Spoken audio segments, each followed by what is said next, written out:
Up here we've got a ton of berries. Ollie, hey buddy. I went to Lowe's to pick up some more. Okay, 90.5 is a little bit short. So these would, save my eye from shrapnel. Okay. Good morning. Ivy, quiet. It's a new day here. It rained last night, but one thing we noticed when we woke up was that something's been eating our roses. So we were kind of flabbergasted because these cuts, we didn't do this here or there or down there. It did not do that. So we were Googling what eats roses, and really the only thing that would match here is a deer. And really the only way that could come through is, I guess, by poking their head through this. So I think we're going to transplant these. But I wanted to talk about the subject of, wildlife critters and the damage they can do.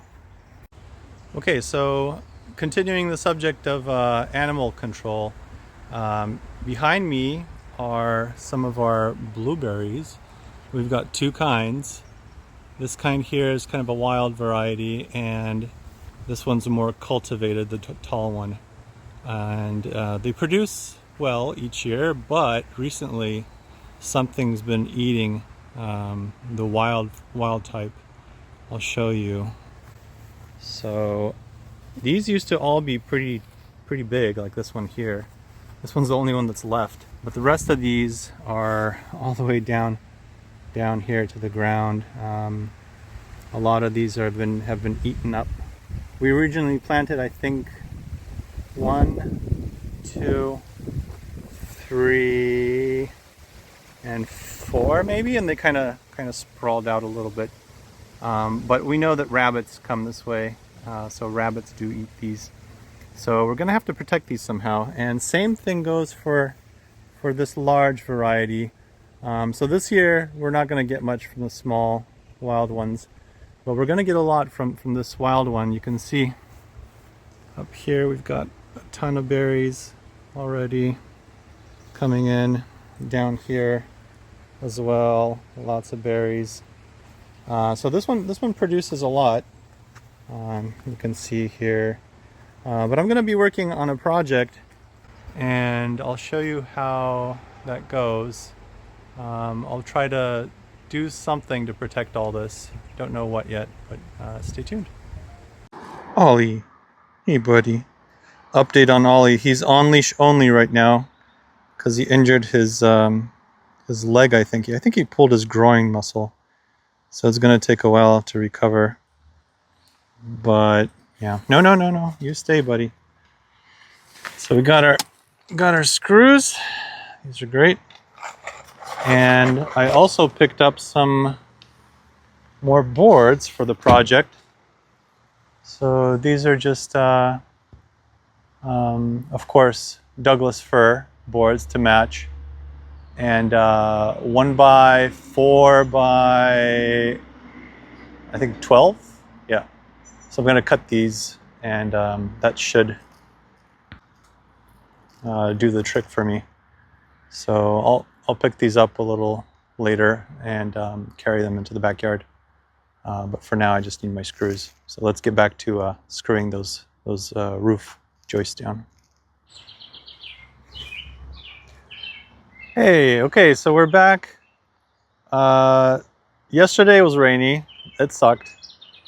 Couldn't do anything yesterday, but today's a brand new day. It's a little cold and windy, but it's good enough to work. So let's do this. Let's install the rest of these roof rafters or joists or whatever you'd call them. Got my coffee, so I got my energy. It's around 2:39 in the afternoon, and yeah, so lots of time. Should get done with this in an hour or so, so let's get to it.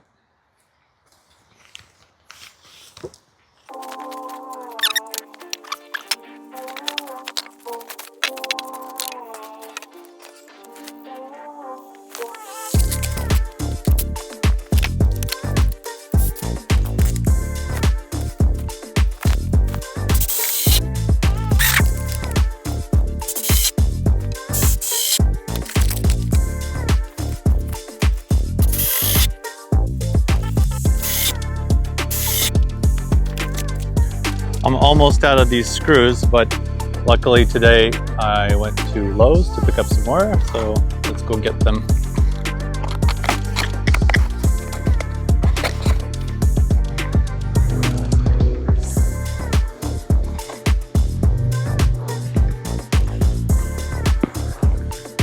Okay, got my screws. Let's try the next guy.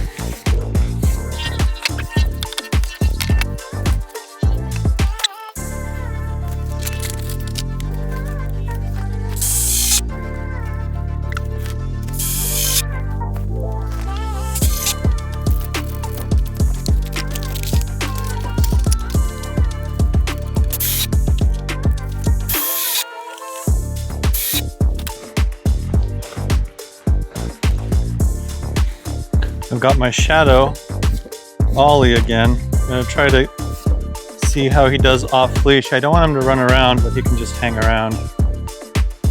Usually when I'm recording, he just likes to be by my side. So we'll try it out. But as soon as you try running around, buddy, you're going on leash.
Who's that over there?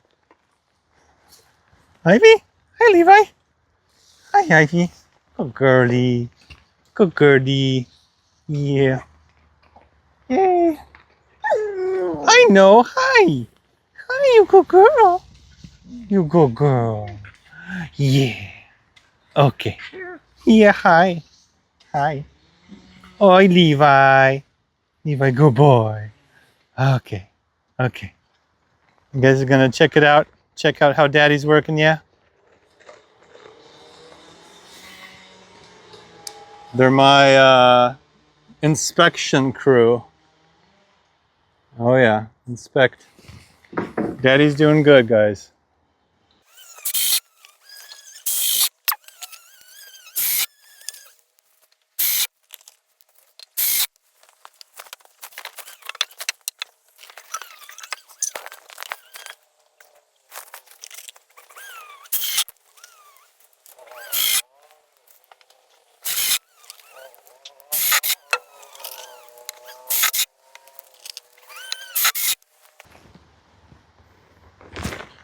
Okay, that's all I got. I need one more. So I'm gonna cut that guy and install it. Yeah.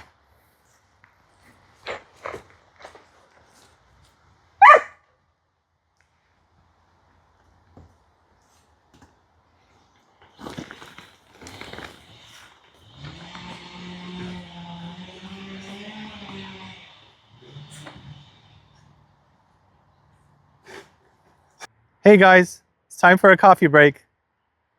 My doggos have naturally chilled with me, which is good. They're all just waiting for their mom to come out. And yeah, it's going good. The sun is out finally. It's actually warmer. I took off my jacket, so it's fun. Finally, I'll get to do some more woodworking here. I ran out of those roof rafters, and now I need to get some more materials, cut some more materials, and I'll keep going. Remember to like, comment, and subscribe if you enjoy this kind of content. There'll be more for you in the coming episodes. See you later. The break is over. The dogs went home to rest. They were getting sleepy. And I brought over the boards, which I bought at Lowe's. Let me show you. So they're super nice. I love them. Such good quality. They're super smooth. So really, really smooth. And Douglas fir too. The grain pattern on these is super tight too. So some of these especially, very, very good quality. Sometimes the cheaper woods will have a longer grain pattern. And the hardness of the wood especially is you know, when it grows less, when it develops these rings in the wintertime, it grows slower, and that develops its strength too. So the more rings, the stronger it is. These are super straight, super good quality, 0 knots, so very good. And I'll use these on the sides of the shed. I still haven't figured out how to attach them. I know they'll be on the sides essentially, so they'll be facing this way and on the back. The back won't be fun to attach. The sides are okay, so I'll start with the sides. And I don't want to show the ends of the boards, so I'll figure out how to do the ends of the boards. I'll probably have some other board butting up against it, which will look nicer, or maybe covering it. I'm not sure. So I'll figure that out. But yeah, first on to cutting. Cuttings first. One more of these guys I need, and the purlins, or whatever they're called, they're gonna go this way, long way. That's what the roof will attach to. So I need more wood essentially is what it comes to. And then the whole process, like we did before, with the possibly some sanding, or maybe the routing and the planing, and all that stuff that we went through before, along with the staining. So more of that, and then we'll finally install everything. Everything will be installed and stained as well. And the only thing to do at that point is to install the roof, and the roof is coming. It's going to be a few more days and it'll get here. 3 panels, or three panels. And I'll install the roof, and that'll be it. So, and then it comes down to kind of the landscaping part of it, which will include the rocks, and the landscape cloth, which I don't know if I showed you guys before, but I bought some landscape cloth here too. And then some trim, some metal edging. I bought this metal edging too. So this will go and be the perimeter between the rocks like we have here and the grass. So I have it installed here as well. That just makes for a nice clean perimeter. So you'll see me doing as well. So stay tuned. There's going to be a lot more. Okay, I found a piece we didn't use. This will be perfect for the top, which we don't have one of those yet. I'm gonna cut it. I just measured. It's about 7 1/8 actually. So after we did the planing, it trimmed it down to 7 1/8. But I'll cut it to 7 1/4 width first, and then I'll plane the edges down, and it should come out to 7 1/8. So let's do that.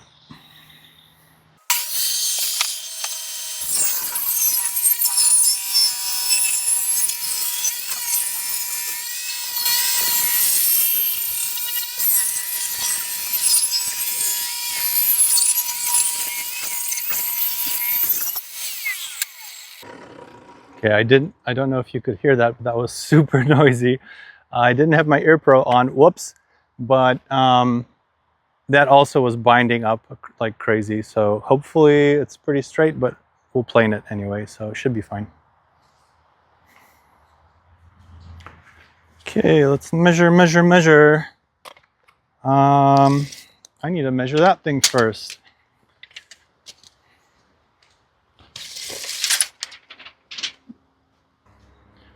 Okay, 71.5. Let's do that. 71.5 is right here. Okay. So that's that. And then, actually might as well draw the whole line. And then we'll do the angle cut.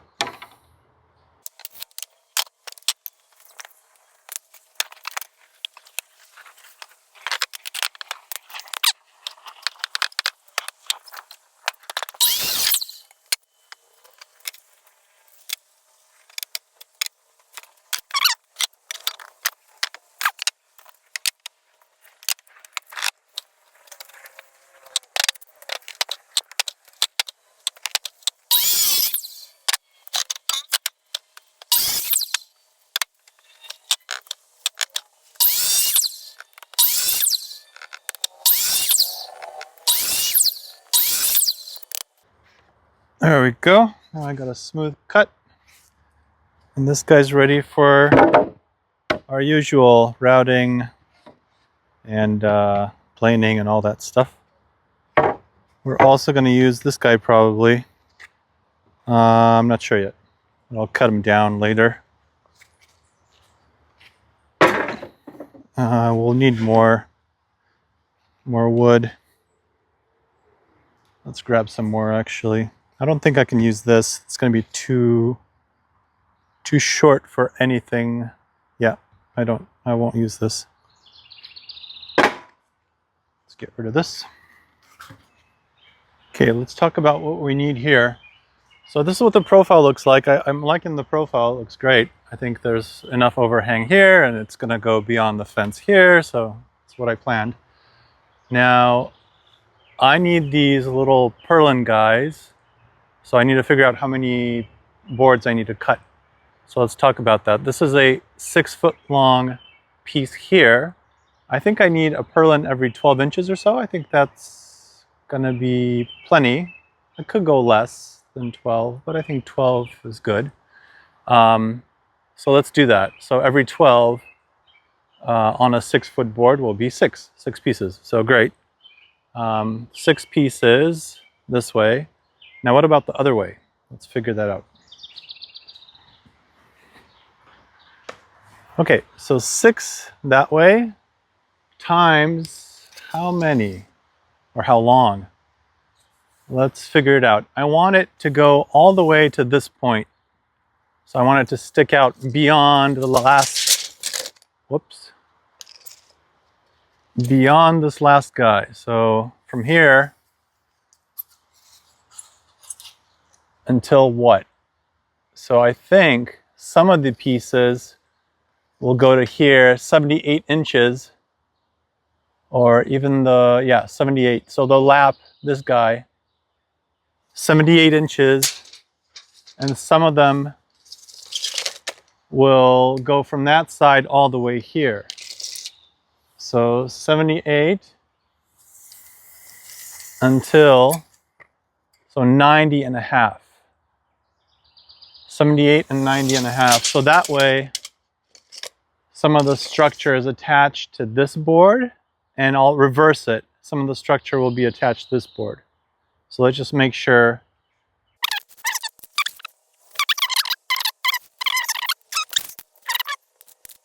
Okay, 90 and a half is a little bit short. So I want 91 here, actually. So 91 and 78. That could work. So that way I'll have some of them go meet here and some of them meet here. So I'll alternate. So it'll be one here, one here, one here. That's 3. 1, 2, 3. So I'll have 6 like that. Yeah, that should work. So 78 and then 91. 78 and 91. Let's see which boards of mine fit that description. Actually, so 91 is what? 91 is 7 foot 7 inches. Hey! I was born in 77, so I kind of have an affinity for the number 77. All right, yeah, 91 and 78. Let's go with those numbers.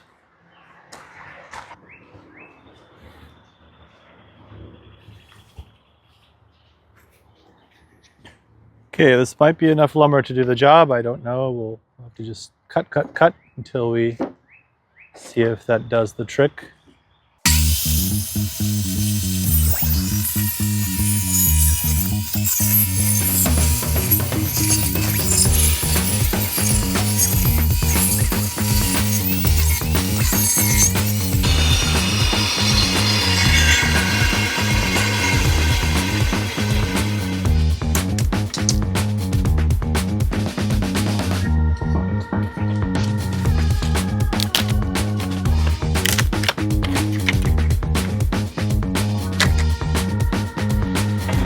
Too dangerous to cut this ending, so I might, well, actually I can run it through the other way.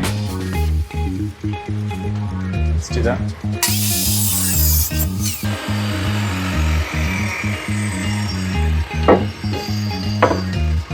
Okay, that's one. Let's keep going. This one's long, but it's got some nasty edges. This was the one that splintered on us when we were doing the routing. So let's use this edge. This edge is nice. So yeah, go this way.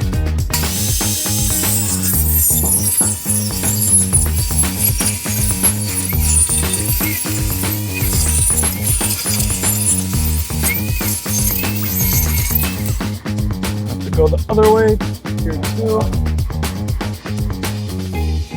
Getting to be in the danger zone right there. Okay, one more there. This guy will give us another one, so let's cut it again. Take off this nasty edge. This was the edge with some bad defects from routing. Here.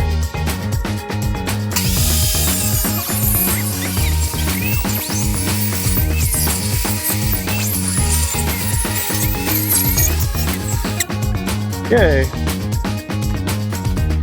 got one more. That's nice. Let's keep going. Got this guy. This edge is nasty, I think. Yeah, it's got some nastiness to it. So let's use this edge and chop off this. This is going to be kindling.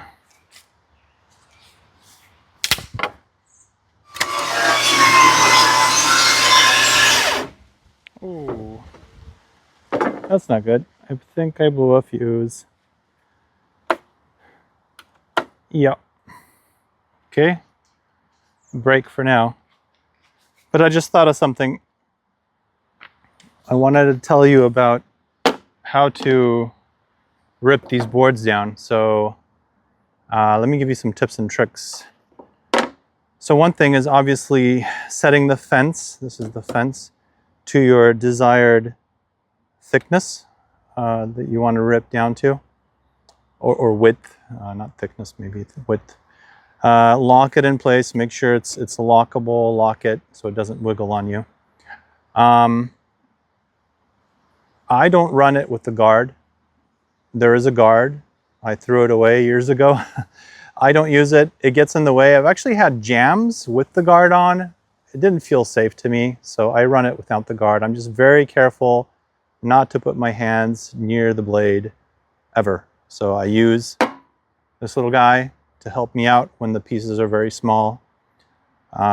If the workpiece is too small to run through the table, I'll do other things. I won't use the table. One other thing I did years ago was to get more consistent cuts is I used something called a fingerboard. I made one. I might have a tutorial video on that in the future, but you make a little fingerboard which has your little fingers, little cuts in the wood, and you put the cuts up at an angle to the workpiece. So what happens is the fingerboard kind of holds the workpiece in place as you run it through the table saw, and it won't back out on you. It won't go backwards because the fingers kind of hold it in place. That gave me consistent cuts on long pieces until I learned to do it myself, essentially. So when I push the board through, I hold with the other hand and I put pressure on the board so that it keeps flat against the fence. And also, I mean, we're working with tolerances here, so that's why I made the width a little bit thicker than what I wanted. So I need a 1.5 inches to make this a square piece. I actually went a little thicker. I think I went 1 1/4 plus a 1/16, because I'll route these. I'll plane these edges down. So I'm hoping to plane down, do a 64th paths on either side, and then maybe another pass, and maybe another pass, and that'll whittle down that 1/16 extra that I have. So yeah, those are my tips and tricks. I don't think there's anything else to it. You just have to figure it out. So if you do enough of these, you'll learn to do it. Sometimes the wood just doesn't want to cooperate though. So sometimes if you go against the grain, like I'm going against the grain here on knots, and where the grain pattern is kind of wavy, the blade will follow that grain pattern. So you got to watch out. If it follows that grain pattern, you're going to get, the board will be wider in some spots, narrower in other spots, and the blade will actually deflect, right? So this is a flexible blade. It's only the tips of the blade which are sharpened and hardened. And that does the cutting, the very tips of the blade. But the blade itself is somewhat flexible. So as I showed you in a previous video, the thing does flex a lot, or can flex a lot if you let it. Obviously, there's a tipping point, right? So if you do it too much, the thing can snap and break off. So what I also typically do is I never look down the blade when I'm applying a lot of pressure to the board. So you never know, something could snap. That's why the guard is there, typically, to prevent the snap pieces from getting you in the eye. I do wear glasses. I don't wear safety glasses. These are polycarbonate lenses, so these would, save my eye from shrapnel. Wouldn't save my face, but would save my eye. Yeah, that's all the tip I have for you. All the tips I have for you for now. Yeah, you just need practice. I think that's the thing. And there are saws out there that you can buy that are safer than mine. Mine will not pass the hot dog test. There are saws with built-in electronics that will feel if something like meat, like your finger, is on the blade, and it will stop the blade immediately. It has an electronic brake built in. This does not. This does not. This is old school, basic. But if you were to go get a new saw like that, that would be great. That would be nice. I would recommend those. I don't have one yet. Maybe I'll get one in the future. Okay, some time passed. It's 7:30. I guess 2 hours, a little bit more. I went out with the dogs. I ate dinner, so I'm recharged a little bit, let's say. But yeah, let's enjoy the slog, I guess, and cut this as much as we can. The more we cut today, the better. I reset the breaker, should work. Yeah. Let's go.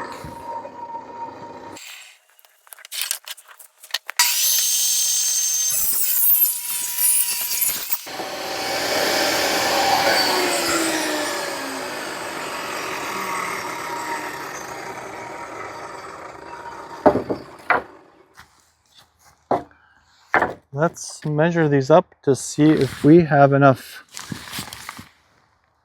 Maybe got enough, Maybe I don't got enough. So 6 times 91, 6 times 78. Okay, first of all, can I get 2 78s out of any of these? I don't think so. These are the longest ones. 78s here. So, yeah, not quite 72, 70, I mean, no, 62, 63. So no, so all I can hope for is either a 78 or either a 91 out of any of these. Okay. 1, 2, 3, 4, 5, 6, 7, 8, 9, 10, 11, and 12, and even 13, 14, 15. Okay, so we have enough.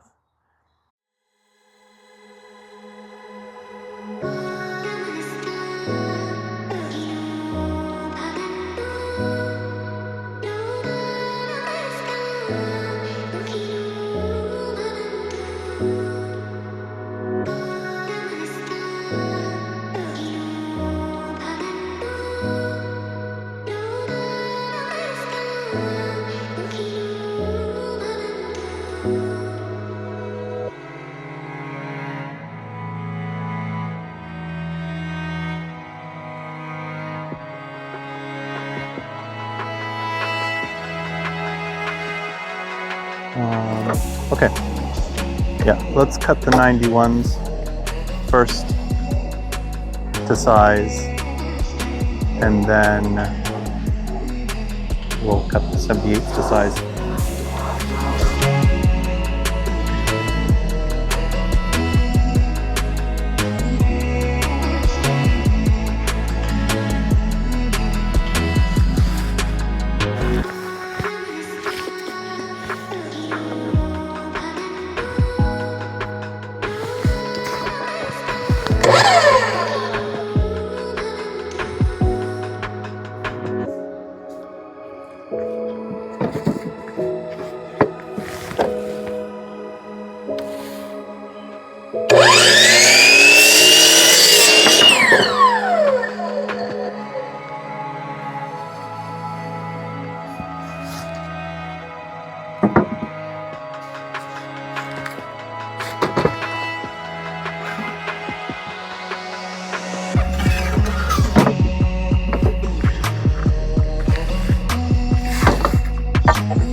Okay, that's all my 91s. Let's cut some or measure some 78s now.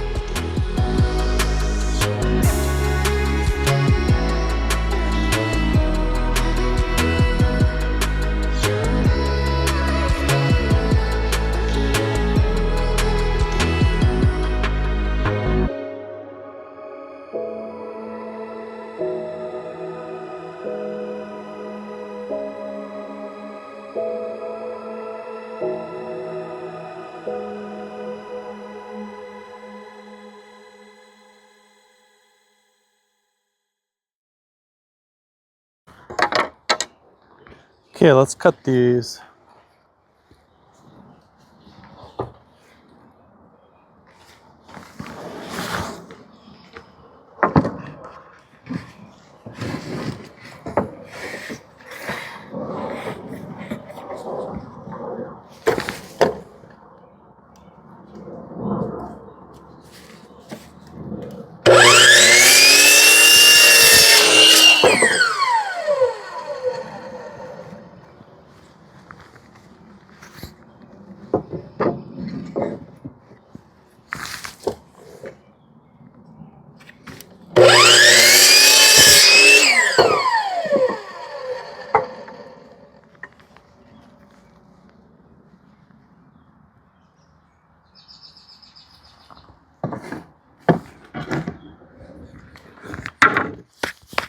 Okay, awesome. 6 of these, 6 of those.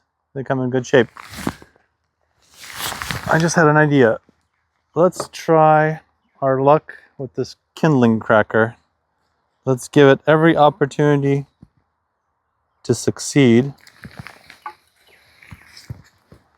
There you go. That's a nice piece of kindling. Maybe too big. Fine.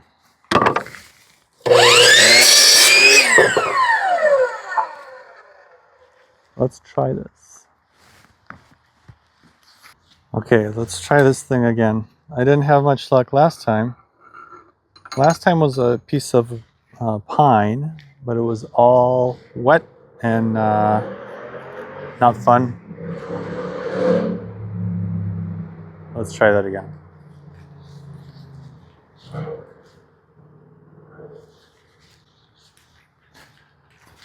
Okay, so last time I tried this with a piece of pine, but it was all wet and maybe a little too long and maybe not dry enough. I don't know.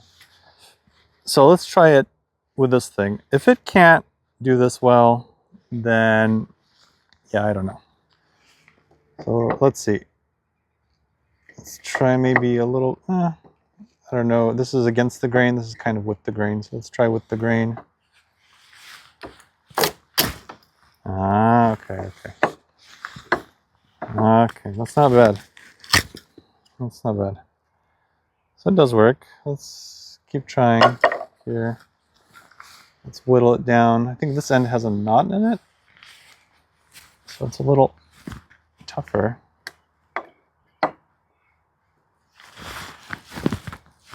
No, it won't go. What about if I give it more mechanical leverage? No. What about here? I think now it's okay.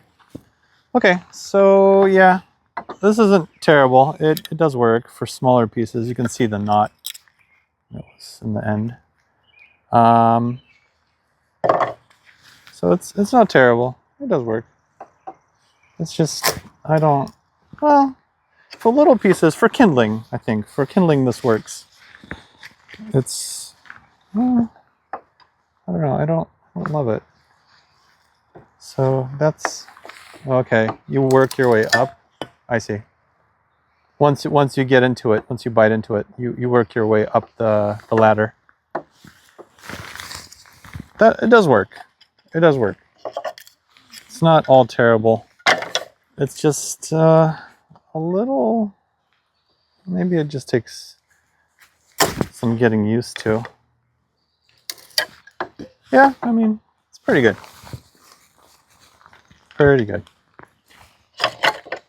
All right, it's gonna work. There you have it.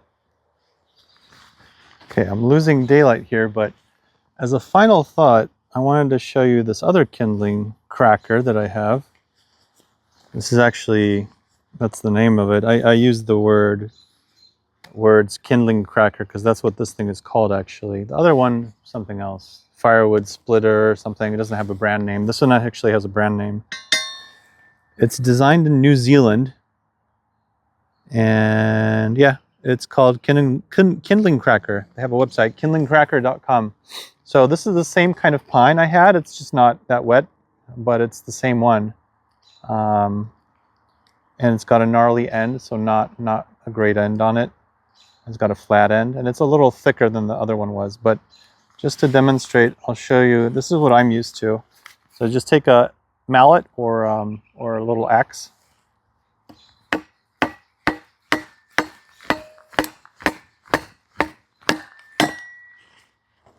And that's what this does. So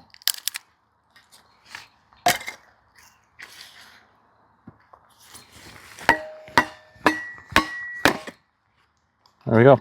You can tell this one's quite a bit longer, right? It's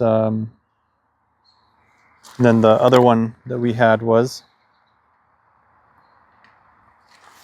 I mean, I like it. It's quick. The forces acting on it are much greater. Because it's, you know, the dynamic blows are much better than the static push of the handle with the other one. Maybe you don't have as much control as you do with this other one, maybe. This one is also knotty though, so well, it's a different piece of wood. But, you know, I can split this pretty easily. And I feel pretty safe with this one too. I mean, you know, I am using an axe here, so maybe not the greatest comparison. I can just use a mallet. And then it's just something dull. You know. So the blade is down here. And you have this ring that protects you. You know, the wood won't come out of here. Once it's in this ring, it's just in this ring. It's pretty nice. And you can split this pretty far down. You have to kind of work the lines of the wood a little bit. This one's already pretty small. This has got a knot on it too, right here. Anyway, something to think about. Kindlingcracker.com. I'm not affiliated with them or anything, but I do recommend them. Although the other one has its use, so yeah, 2 is better than 1. When one fails, the other one does its thing.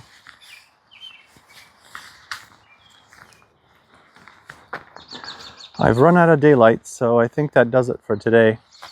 So we got quite a few things done here. So went to the store, grabbed this lumber for the sides and for the back. We have all our little purlins cut, which is great, rough cut anyway.